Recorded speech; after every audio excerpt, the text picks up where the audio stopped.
อย่าคาดหวังกับสิ่งที่มีชีวิตอย่าผูกติดกับสิ่งที่มีวันดับสลายอย่าย่อมแพ้หากยังมีลมหายใจอย่าประมาทหลายเกินไปกับใจคนอย่ายึดติดกับวัตถุหลายกว่าจิตใจอย่าเก็บเอาเรื่องทุกข์ใจมาใส่สมองอย่าตัดสินคนอื่นเพียงแต่เบิ่งภายนอก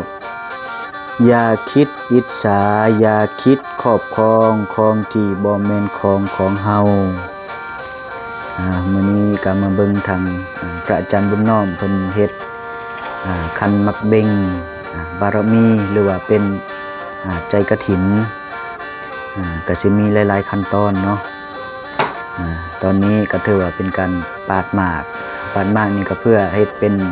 ดอกจันทร์ประดับคันมักเบ่งเนาะก็จะมีทั้ง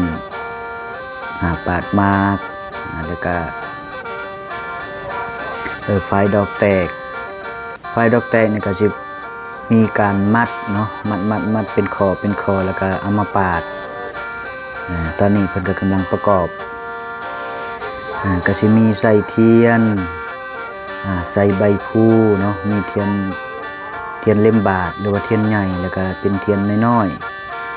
ๆตอนนี้ก็ถือว่าใกล้จะสำเร็จแล้วก็ถือว่าเป็นการเฮ็ดใจกฐินเนาะส่วนหลายก็ทางฝั่งลาวก็นิยมกันเฮ็ดโดยเฉพาะก็เป็นทางแขวงสวรรณเขตนครหลวงก็เห็นเพิ่นเฮ็ดหลาย